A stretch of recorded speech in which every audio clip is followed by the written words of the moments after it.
Hi, welcome back to Everyday Race. In today's video, I'm going to show you how to test your coolant temperature sensor and intake temperature sensor in under 10 seconds. It is so easy, anybody could do it.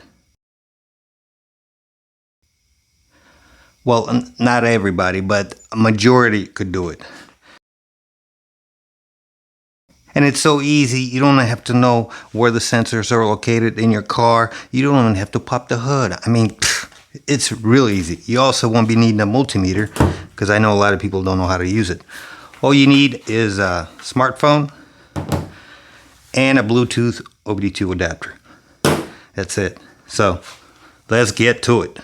So step one, you have to let the car sit overnight, preferably in the garage. And the perfect time to do the test is early in the morning. Step two, you have to download Torque app. It's absolutely free. All it takes is a push of a button, push of a screen, whatever. Step three, locate the OBD2 port on your car and plug the OBD2 adapter in. If you're not sure where your OBD2 port located, use Google. What's the location of a OBD2 port on the 2015 Mazda CX-5? There it is. Google knows everything. Step four, if your car's got keyless ignition, locate the push button start switch. Push on it twice with your foot off the brake until the check engine light comes on. If you've got a keyed ignition, insert the key in the ignition switch and turn it all the way to run position. Do not start the car.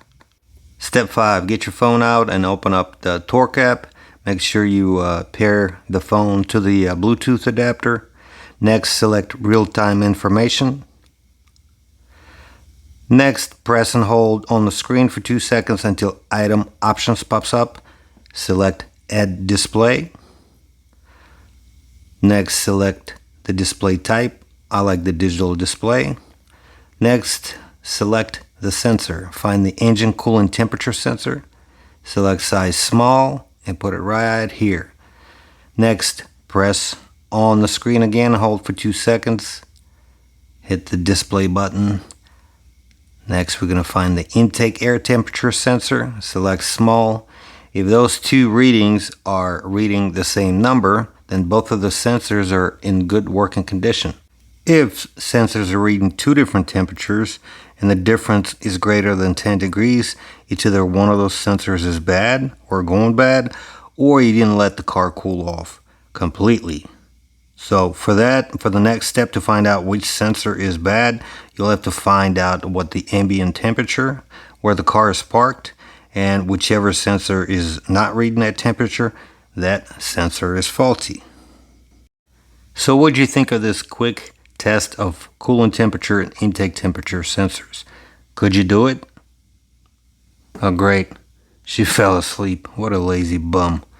Well, for those who did not fall asleep, thank you for watching, and like always, have a good day.